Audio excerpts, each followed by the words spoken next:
अल्हम्दुलिल्लाहि रब्बिल आलमीन वस्सलातु वस्सलामु अला ख़ातमिन नबिय्यीन अम्मा बाद फ़अऊज़ु बिल्लाहि मिनश शैतानिर रजीम बिस्मिल्लाहिर रहमानिर रहीम अस्सलातु वस्सलामु अलैका या रसूलल्लाह व अला आलिका व अस्हाबिका या हबीबल्लाह अस्सलातु वस्सलामु अलैका या नबियल्लाह व अला आलिका व अस्हाबिका या नूरल्लाह। मदरी चैनल के नाज़रीन, देख रहे हैं प्रोग्राम कुरान पाक तर्जमा व तफसीर के साथ। अल्हम्दुलिल्लाह हमारा दर्स जारी है सिरातुल जिनान तफसीर कुरान से।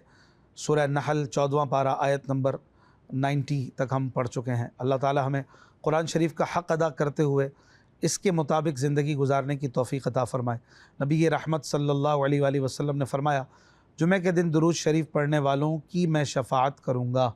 सल्लु अलल हबीब सल्लल्लाहु अला मुहम्मद सल्लल्लाहु अलैहि वसल्लम। अऊज़ु बिल्लाहि मिनश शैतानिर रजीम बिस्मिल्लाहिर रहमानिर रहीम व औफ़ू बिअहदिल्लाहि इज़ा आहदतुम व ला तनक़ुदुल अयमान बअद तौकीदिहा व क़द जअलतुमुल्लाह अलैकुम कफ़ीला इन्नल्लाह यअलमु मा तफ़अलून। आसान तर्जुमा कुरान कंजुल इरफ़ान। और अल्लाह का अहद पूरा करो जब तुम कोई अहद करो, और कस्मों को मजबूत करने के बाद ना तोड़ो, हालांकि तुम अल्लाह को अपने ऊपर जामिन बना चुके हो। बेशक अल्लाह तुम्हारे काम जानता है। नाज़रीन किराम, इससे पहली आयत में अल्लाह पाक ने करने वाले कामों और ना करने वाले कामों का इजमाली तौर पर ज़िक्र फरमाया, और इस आयत से बाज़ इजमाली अहकाम को तफसील से बयान फरमाया जा रहा है। और इनमें सबसे पहले अहद पूरा करने का ज़िक्र किया जा रहा है, क्योंकि इस हक़ को अदा करने की ताकीद बहुत ज़्यादा है। यह आयत उन लोगों के बारे में नाजिल हुई जिन्होंने बैत रिज़वान के मौके पर रसूल करीम सल्लल्लाहु अलैहि वसल्लम से इस्लाम पर बैत की थी। उन्हें अपने अहद पूरे करने का हुक्म दिया जा रहा है। बाज़ मुफस्सिरीन ने फरमाया कि इससे वो अहद है जिसे इंसान अपने इख्तियार से अपने ऊपर लाजिम कर ले, और इसमें वादा भी दाखिल है, क्योंकि वादा अहद की किस्म से है। हज़रत अब्दुल्लाह इब्न अब्बास रज़ियल्लाहु अन्हुमा फरमाते हैं, वादा अहद ही की एक किस्म है।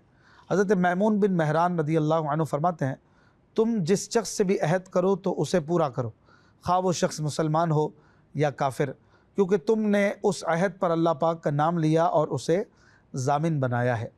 हज़रत अल्लामा अहमद सावी रहमतुल्लाह अलैह फरमाते हैं, अहद से मुराद हर वो चीज़ है जिसे पूरा करना इंसान पर लाजिम है, खा उसे पूरा करना अल्लाह पाक ने बंदे पर लाजिम किया हो या बंदे ने ख़ुद उसे पूरा करना अपने ऊपर लाजिम कर लिया हो।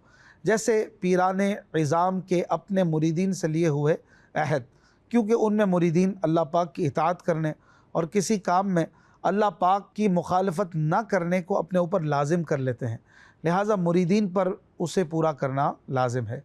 इस आयत में अहद पूरा करने का हुक्म दिया गया है, और नबी करीम सल्लल्लाहु अलैहि वसल्लम ने भी कई मकामात पर अहद की अहमियत को बयान फरमाया। चुनांचे हज़रत उबादा बिन सामित रज़ियल्लाहु अन्हु से रिवायत है, नबी करीम सल्लल्लाहु अलैहि वसल्लम ने इरशाद फरमाया, तुम मेरे लिए 6 चीज़ों के ज़ामिन बन जाओ, मैं तुम्हारे लिए जन्नत का ज़िम्मेदार होता हूँ। नंबर 1, जब बात करो तो सच बोलो। नंबर 2, जब वादा करो उसे पूरा करो। नंबर 3, जब तुम्हारे पास अमानत रखी जाए उसे अदा करो। नंबर 4, अपनी शर्मगाहों की हिफाजत करो। नंबर 5, अपनी निगाहें नीची रखो। नंबर 6, अपने हाथों को रोको, यानी हाथ से किसी को ईज़ा ना पहुँचाओ। हज़रत अब्दुल्लाह इब्न उमर रज़ियल्लाहु अन्हुमा से रिवायत है, रसूल करीम सल्लल्लाहु अलैहि वसल्लम ने इरशाद फरमाया, क़यामत के दिन अहद शिकनी करने वाले के लिए एक झंडा बुलंद किया जाएगा और कहा जाएगा, ये फ़ुलाँ बिन फ़ुलाँ की अहद शिकनी है। अस्तग़फ़िरुल्लाह। हज़रत अब्दुल्लाह इब्न उमर रज़ियल्लाहु अन्हुमा से रिवायत है, रसूल अकरम सल्लल्लाहु अलैहि वसल्लम ने इरशाद फरमाया, क़यामत के दिन हर अहद शिकन के लिए एक झंडा होगा जिसके ज़रिए वो पहचाना जाएगा। नाऊज़ु बिल्लाहि मिन ज़ालिक। फिर आगे इरशाद फरमाया कि वला तनक़ुदुल अयमाना बअद तौकीदिहा, कस्मों को मजबूत करने के बाद उन्हें ना तोड़ो। तो कस्मों को मजबूत करने से मुराद ये है कि कसम खाते वक्त अल्लाह पाक के अस्मा और सिफ़ात ज़्यादा ज़िक्र किए जाएँ, और कसम तोड़ने की ममानात मजबूत करने के साथ ख़ास नहीं बल्कि मुतलक़न कसम तोड़ना मना है। या कसम मजबूत करने से मुराद ये है कि कसदन कसम खाई जाए, इस सूरत में लग़ कसम इस हुक्म से खारिज हो जाएगी। कसम से मुताल्लिक़ चंद अहकाम भी यहाँ पर समाअत फरमा लीजिए कि कसम खाना जायज़ है, मगर जहाँ तक हो सके कम कसम खाना बेहतर है, और बात बात पर कसम नहीं खानी चाहिए। बाज़ लोगों ने कसम को तकिया कलाम बना रखा है कि कसदन और बिला कसद ज़बान पर जारी हो जाती है, और इसका भी ख्याल नहीं रखते कि बात सच्ची है या झूठी। ये सख्त मायूब है। गैर खुदा की कसम मकरूह है और ये शरान कसम भी नहीं, यानी इसके तोड़ने से कफ़ारा लाजिम नहीं। बाज़ कस्में ऐसी हैं कि उन्हें पूरा करना ज़रूरी है। मसलन कोई ऐसा काम करने की कसम खाई जो बग़ैर कसम करना ज़रूरी था, या गुनाह से बचने की कसम खाई, तो इस सूरत में कसम सच्ची करना भी ज़रूरी है। मसलन यूँ कहा कि खुदा की कसम ज़ोहर पढ़ूँगा या चोरी या बदकारी नहीं करूँगा। दूसरी वो कसम के उसका तोड़ना ज़रूरी है। मसलन गुनाह करने या फ़राइज़ व वाजिबात अदा ना करने की कसम खाई, जैसे कसम खाई कि नमाज नहीं पढ़ूँगा या चोरी करूँगा या माँ बाप से बात नहीं करूँगा, तो ऐसी कसम तोड़ना ज़रूरी है। तीसरी वो कसम कि उसका तोड़ना अच्छा है, मुस्तहब है। मसलन ऐसे काम की कसम खाई कि उसके ख़िलाफ़ काम में बेहतरी है, तो ऐसी कसम को तोड़ कर वो करे जो बेहतर है। चौथी वो कसम के मुबाह चीज़ की कसम खाई, यानी करना और ना करना दोनों बराबर है, इसमें कसम को बाकी रखना अफजल है। अगली आयत में अल्लाह पाक इरशाद फरमाता है, वला तकूनू कल्लती नक़दत गज़लहा मिन बअद क़ुव्वतिन अंकासा तत्तखिज़ून अयमानकुम दख़लन बैनकुम अन तकून उम्मतुन हिय अरबा मिन उम्मह इन्नमा यब्लूकुमुल्लाहु बिहि वलयुबय्यिनन्न लकुम यौमल क़ियामति मा कुन्तुम फ़ीहि तख्तलिफ़ून। आसान तर्जुमा कुरान कंजुल इरफान। और तुम उस औरत की तरह ना होना जिसने अपना सूत मजबूती के बाद रेज़ा रेज़ा करके तोड़ दिया। ऐसा ना हो कि तुम अपनी कस्मों को अपने दरमियान धोखे और फसाद का ज़रिया बना लो कि एक गिरोह दूसरे गिरोह से ज़्यादा ताकत व माल वाला है। अल्लाह तो इसके ज़रिए तुम्हें सिर्फ़ आज़माता है, और वो ज़रूर क़यामत के दिन तुम्हारे लिए साफ़ ज़ाहिर कर देगा जिस बात में तुम झगड़ते थे। मक्का मुकर्रमा में रबता बिनते अम्र नामी एक औरत थी जिसकी तबीयत में बहुत वहम था और अक़ल में फतूर। वो दोपहर तक मेहनत करके सूत काता करती और अपनी कनीज़ों से भी काम करवाती, और दोपहर के वक्त उस काते हुए सूत को तोड़कर रेज़ा रेज़ा कर डालती और अपनी बांदियों से भी उसे तोड़वा देती। ये उसका मामूल था। तो इस आयत का मतलब यह है कि अपने अहद को तोड़कर उस औरत की तरह बेवकूफ़ ना बनो। फिर मज़ीद आगे फरमाया कि तत्तखिज़ून अयमानकुम दख़लन बैनकुम, ऐसा ना हो कि तुम अपनी कस्मों को अपने दरमियान धोखे और फसाद का ज़रिया बना लो। इमाम मुजाहिद रहमतुल्लाह अलैह फरमाते हैं कि लोगों का तरीक़ा ये था कि वो एक कौम से मुआहदा करते, और जब दूसरी कौम उससे ज़्यादा तादाद माल या क़ुव्वत में पाते तो पहलों से जो मुआहदे किए थे वो तोड़ देते और अब दूसरे से मुआहदा कर लेते।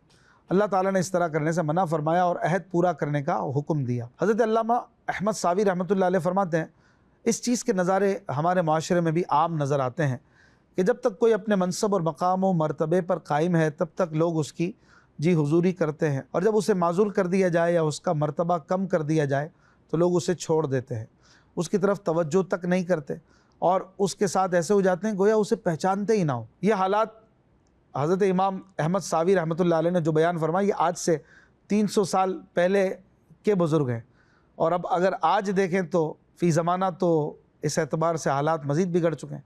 अल्लाह पाक मुसलमानों को हिदायत नसीब फरमाए। फिर आगे इरशाद फरमाया कि इन्नमा यब्लूकुमुल्लाहु बिही, अल्लाह तो इसके ज़रिए तुम्हें सिर्फ़ आज़माता है, यानी तुम्हें जो अहद पूरा करने का हुक्म दिया गया इसके ज़रिए अल्लाह ताला तुम्हें सिर्फ आज़माता है ताकि तुम में से इताअत गुज़ारों और नाफरमानों को ज़ाहिर कर दे, और तुम दुनिया के अंदर अहद वग़ैरह के बारे में जो झगड़ते थे अल्लाह ताला उसे क़यामत के दिन ज़रूर तुम्हारे लिए साफ ज़ाहिर कर देगा कि अहद तोड़ने वाले को अज़ाब देगा और पूरा करने वाले को सवाब से नवाजेगा। अगली आयत में अल्लाह पाक इरशाद फरमाता है, वलौ शाअल्लाहु लजअलकुम उम्मतन वाहिदतन वलाकिन युदिल्लु मन यशा व यहदी मन यशा वलतुसअलुन्न अम्मा कुंतुम तअमलून। आसान तर्जुमा कुरान कंजुल इरफान। और अगर अल्लाह चाहता तो सबको एक ही उम्मत बना देता, लेकिन अल्लाह गुमराह करता है जिसे चाहता है और हिदायत देता है जिसे चाहता है, और तुमसे तुम्हारे आमाल के बारे में ज़रूर पूछा जाएगा। नाज़रीन किराम, यहाँ पर फरमाया गया कि अगर अल्लाह पाक चाहता तो तुम सब एक ही दीन पर होते, लेकिन अल्लाह पाक की अपनी मशीयत और हिकमत है जिसके मुताबिक वो फ़ैसले फरमाता है, तो वो अपने अदल से जिसे चाहता है गुमराह करता है और अपने फ़ज़ल से जिसे चाहता है हिदायत देता है। इसमें किसी दूसरे को दखल की हिम्मत है ना इजाज़त। अलबत्ता ये याद रहे कि लोग उस मशीयत को सामने रखकर गुनाहों पर जरी ना हो जाएं, क्योंकि क़यामत के दिन लोगों से उनके अमाल के बारे में ज़रूर पूछा जाएगा। लिहाजा मशीयत का मामला जुदा है और हुक्म इलाही का जुदा। अगली आयत में अल्लाह पाक फरमाता है, वला तत्तखिज़ू अयमानकुम दखलन बैनकुम फतज़िल्ल क़दमुम बअद सुबूतिहा व तज़ूक़ुस्सूअ बिमा सदद्तुम अन सबीलिल्लाह व लकुम अज़ाबुन अज़ीम। आसान तर्जुमा कुरान कंजुल इरफान। और तुम अपनी कस्मों को अपने दरमियान धोखे और फसाद का ज़रिया ना बनाओ, वरना कदम साबित कदमी के बाद फिसल जाएंगे और तुम अल्लाह के रास्ते से रोकने की वजह से सज़ा का मज़ा चखोगे और तुम्हारे लिए बहुत बड़ा अजाब होगा। नाज़रीन इकराम, इससे पिछली आयतों में अल्लाह पाक ने अहद और कस्में तोड़ने से मना फरमाया था। अब यहाँ दोबारा उस काम से ताकीदन मना फरमाने में इस बात की तरफ इशारा है कि मुआहिदा और कस्में पूरे करने का मामला इंतहाई अहम है, क्योंकि अहद की ख़िलाफ़ वर्जी में दीन और दुनिया का नुकसान है और अहद पूरा करने में दुनिया और आखिरत की भलाई है। आयत का खुलासा ये है कि तुम अपनी कस्मों को अपने दरमियान धोखे और फसाद का ज़रिया न बनाओ, वरना तुम्हारे कदम इस्लाम के सही रास्ते पर साबित कदमी के बाद फिसल जाएंगे और तुम खुद अहद की ख़िलाफ़ वर्जी करने या दूसरों को अहद पूरा करने से रोकने की वजह से दुनिया में अजाब का मज़ा चखोगे, क्योंकि तुम अहद तोड़कर गुनाह का एक तरीक़ा राइज करने का ज़रिया बने होगे और तुम्हारे लिए आखिरत में बहुत बड़ा अजाब होगा। बाज़ मुफस्सिरीन के नज़दीक इस आयत में बयात इस्लाम को तोड़ने से मना किया गया है, क्योंकि साबित कदमी के बाद कदमों के फिसल जाने की वईद इसी के मुनासिब है। इस आयत से पता चला कि इस्लाम में अहद की पासदारी की बहुत अहमियत है और मुख्तलिफ़ तारीख़ इस्लाम में ऐसे वाक़यात मिलते हैं कि जिनसे अहद की अहमियत को हमें समझाया जा सकता है। चुनांचे सुलह हुदैबिया के मौके पर हज़रत अबू जंदल रज़ी अल्लाहु अन्हु बेड़ियों में बंधे हुए किसी तरह हुदैबिया के मकाम पर पहुँच गए तो उनके बाप सुहेल बिन आमर ने उनकी वापसी का मुतालबा कर दिया और इसके बग़ैर मुआहिदा करने से इनकार कर दिया। जब हज़रत अबू जंदल रज़ी अल्लाहु अन्हु को मालूम हो गया कि अब वो कुफ़ार की तरफ लौटा दिए जाएंगे दोबारा, तो गिड़गिड़ा कर मुसलमानों से फ़रियाद करने लगे। चूँकि कुफ़ार से मुआहिदा था, इसलिए हुज़ूर अलैहिस्सलातु वस्सलाम ने मौक़े की नज़ाकत का ख़याल फरमाते हुए हज़रत अबू जंदल से फ़रमाया कि सब्र करो, अनकरीब अल्लाह पाक तुम्हारे लिए और दूसरे मज़लूमों के लिए ज़रूर ही कोई रास्ता निकालेगा। हम सुलह का मुआहिदा कर चुके, अब हम उन लोगों से बदअहदी नहीं कर सकते। तो हज़रत अबू जंदल रज़ी अल्लाहु अन्हु को मक्का वापस जाना पड़ा। इसी तरह हज़रत हुज़ैफ़ा बिन यमान रज़ी अल्लाहु अन्हु फरमाते हैं, मैं और हज़रत हुसैल रज़ी अल्लाहु अन्हु कहीं से आ रहे थे कि रास्ते में कुफ़ार ने हम दोनों को रोक कर कहा कि तुम दोनों बद्र के मैदान में हज़रत मोहम्मद सल्लल्लाहु अलैहि वसल्लम की मदद करने जा रहे हो। हमने जवाब दिया, हमारा तो बदर जाने का कोई इरादा नहीं, हम तो मदीना जा रहे हैं। कुफ़ार ने हमसे ये अहद लिया कि हम सिर्फ़ मदीने जाएंगे और जंग में रसूलुल्लाह सल्लल्लाहु अलैहि वसल्लम के साथ शरीक नहीं होंगे। इसके बाद जब हम दोनों बदर के मैदान में बारगाह रिसालत सल्लल्लाहु अलैहि वसल्लम में हाज़िर हुए और अपना वाक़या बयान किया तो हुज़ूर अलैहिस्सलातु वस्सलाम ने फरमाया, तुम दोनों वापस चले जाओ, हम हर हाल में कुफ़ार से किए हुए अहद की पाबंदी करेंगे और हमें कुफ़ार के मुकाबले में सिर्फ़ अल्लाह पाक की मदद दरकार है। अल्लाह अकबर। वो बदर के जिसमें 313 लोग थे, सामने 1000 कुफ़ार और 3 गुना बड़ी जमात, यहाँ एक एक सिपाही कितना कीमती होगा, लेकिन सिर्फ़ इसलिए कि उन्होंने वादा कर लिया था आते हुए कि हम तो मदीना जा रहे हैं, तो उन हज़रात का वो वादा जो उन्होंने रास्ते में किया था बाद में हुज़ूर अलैहिस्सलाम के सामने आया, तो हुज़ूर अलैहिस्सलाम ने उन्हें बतौर सिपाही ना रहने दिया बल्कि मदीना वापस भेज दिया। अल्लाह अल्लाह अल्लाह, ये है इस्लाम, सुबहान अल्लाह। इसी तरह हज़रत सुलैम बिन आमिर रदी अल्लाह अन्हु फरमाते हैं, हज़रत अमीर मुआविया रदी अल्लाह अन्हु और रोमियों के दरमियान एक मुआहिदा था। हज़रत अमीर मुआविया रदी अल्लाह अन्हु उनके शहरों की तरफ तशरीफ़ ले गए ताकि जब मुआहिदा ख़त्म हो और उसकी डेट ख़त्म हो फिर उन पर हमला कर दे।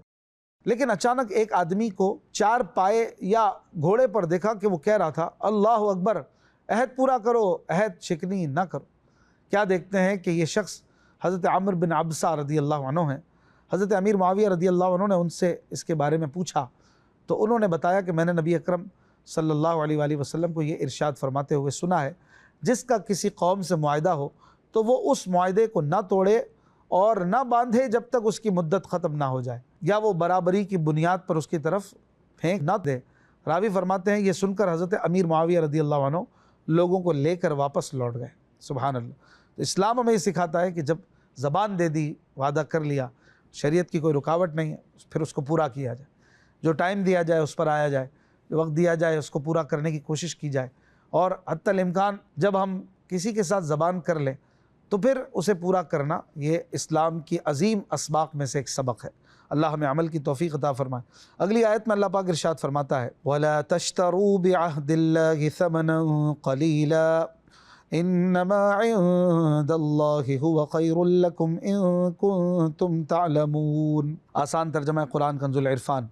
और अल्लाह के अहद के बदले थोड़ी सी कीमत ना लो, बेशक जो अल्लाह के पास है वो तुम्हारे लिए बेहतर है अगर तुम जानते। नाज़रीन इकराम, यहाँ पर फरमाया जा रहा है कि इस्लाम का अहद तोड़ने की सूरत में अगर तुम्हें दुनिया की कोई भलाई मिले तो उसकी तरफ तवज्जो मत दो, क्योंकि इस्लाम पर कायम रहने की सूरत में अल्लाह ताला ने तुम्हारे लिए जो भलाई तैयार की हुई है वो उससे बहुत बेहतर है जो तुम इस्लाम का अहद तोड़कर दुनिया में पाओगे। अगर तुम दुनिया और आखिरत की भलाइयों के माबैन फ़र्क जानते तो ये बात समझ जाते हैं। फिर आगे अगली आयत में इसी बात को और मज़ीद पुख्ता अंदाज में किया जा रहा है और फरमा रहा है, मा इंदकुम यंफदु व मा इंदल्लाहि बाक़ वलनजज़ियन्नल्लज़ीना सबरू अजरहुम बिअहसनि मा कानू यअमलून। आसान तर्जमा कुरान कंजुल इरफान। जो तुम्हारे पास है वो ख़त्म हो जाएगा और जो अल्लाह के पास है वो बाकी रहने वाला है, और हम सब्र करने वालों को उनके बेहतरीन कामों के बदले में उनका अजर ज़रूर देंगे। नाज़रीन किराम, यहाँ पर फरमाया जा रहा है कि तुम्हारे पास जो दुनिया का सामान है ये सब फ़ना और ख़त्म हो जाएगा, और अल्लाह पाक के पास जो ख़जाना रहमत और आखिरत का सवाब है वो बाकी रहने वाला है। और यही वो चीज़ है जिसको पिछली आयत में बयान फरमाया कि जो अल्लाह पाक के पास है वो तमाम दुनियावी कमाई से बेहतर है। लिहाजा अपने अहद को थोड़ी सी कीमत के बदले मत तोड़ो। हज़रत इमाम गज़ाली रहमतुल्लाह अलैह फरमाते हैं, जिस शख्स को इस बात की मार्फत हासिल हो जाए कि जो कुछ अल्लाह पाक के पास है वो बाकी है और आखिरत बेहतर और बाकी रहने वाली है, तो उसके लिए बाकी और बेहतर के बदले फ़ानी और नाक़िस को बेच देना मुश्किल नहीं होता।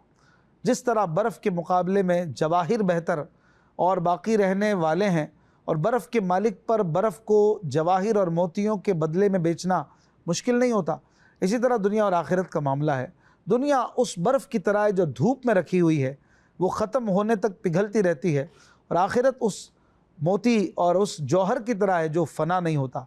लिहाजा दुनिया और आखिरत के दरमियान तफावत के बारे में जिस कदर यकीन और मार्फत मजबूत होगी, उसी कदर उसका सौदा करने और मामला करने में रग़बत मजबूत होगी। हत्ता कि जिस शख्स का यकीन मजबूत होता है वो अपने नफ्स और माल दोनों को बेच देता है, जैसा कि अल्लाह तबारक व तआला इरशाद फरमाता है, इन्नल्लाह अश्तरा मिनल मुअमिनीना अनफुसहुम व अम्वालहुम बिअन्न लहुमुल जन्नह।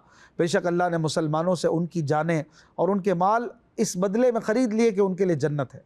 फिर बताया कि उन्हें इस सौदे में नफ़ा हुआ, जैसे कि इरशाद फरमाता है, फ़स्तबशिरू बिबैइकुमुल्लज़ी बायअतुम बिह।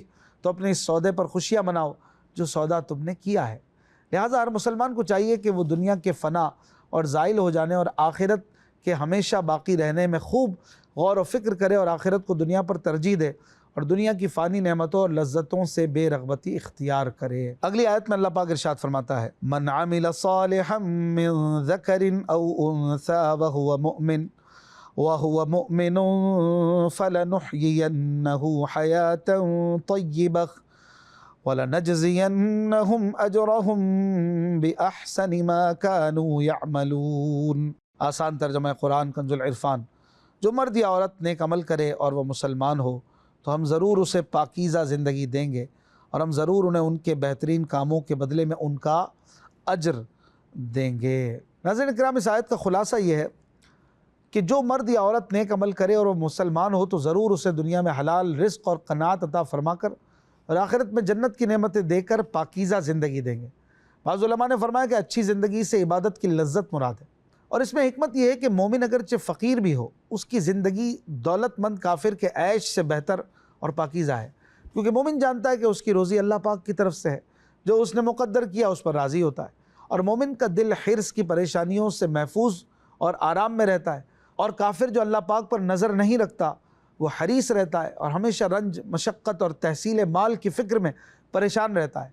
इस आयत से पता चला कि नेक आमाल पर सवाब मिलने के लिए मुसलमान होना शर्त है, काफिर के तमाम नेक आमाल बेकार हैं। अगली आयत में अल्लाह पाक इरशाद फरमाता है, फ़इज़ा क़रअतल क़ुरआन फ़स्तइज़ बिल्लाहि मिनश्शैतानिर्रजीम इन्नहु लैसा लहू सुल्तानुन अलल्लज़ीना आमनू व अला रब्बिहिम यतवक्कलून इन्नमा सुल्तानुहु अलल्लज़ीना यतवल्लौनहु वल्लज़ीना हुम बिही मुशरिकून। आसान तर्जुमा कुरान कंजुल इरफान। तो जब तुम कुरान पढ़ने लगो तो शैतान मरदूद से अल्लाह की पनाह मांगो, बेशक उसे उन लोगों पर कोई काबू नहीं जो ईमान लाए और वो अपने रब ही पर भरोसा करते हैं। उसका काबू तो उन्हीं पर है जो उससे दोस्ती करते हैं और वो जो शरीक ठहराते हैं। यानी कुरान करीम की तिलावत शुरू करते वक्त आऊज़ु बिल्लाहि मिनश शैतानिर रजीम पढ़ो, ये मुस्तहब है। फिर आगे मज़ीद फरमाया इन्नहु लैसा लहू सुल्तानुन, बेशक उसे कोई काबू नहीं ईमान वालों पर, यानी शैतान को उन लोगों पर कोई तसल्लुत हासिल नहीं जो ईमान लाए और वो अपने रब ही पर भरोसा करते हैं। लिहाजा अल्लाह पाक पर तवक्कुल करने वाले मोमिन शैतानी वसवसे कबूल नहीं करते, यानी अगरचे शैतान कोशिश भी करे तो उसे कामयाबी नहीं मिलती, वो उसे झटक देते। फिर फरमाया इन्नमा सुल्तानुहु, बेशक उसका काबू किन लोगों पर है? फरमाया कि जो उसे अपना दोस्त बनाते हैं और उसके वसवसों पर चलते हैं, उनकी पैरवी करते हैं और वो शैतान के वसवसों की वजह से मुख्तलिफ़ चीज़ों को अल्लाह पाक का शरीक ठहराते हैं। इससे पता चला कि शैतान कोई ज़ोर ज़बरदस्ती नहीं करता, बल्कि जो ख़ुद ही उसकी तरफ माइल होता है और उसे दोस्त बनाता है वही उसका असर कबूल करता है। अल्लाह ताला हमें शैतान के वसवसों से बचाए और अपनी पनाह अता फरमाए। ज़िंदगी रही तो इंशाअल्लाह आयत नंबर 101 से अगले प्रोग्राम में सुनेंगे। अपना ख्याल रखिएगा। सल्लु अलल हबीब सल्लल्लाहु अला मुहम्मद सल्लल्लाहु अलैहि वसल्लम।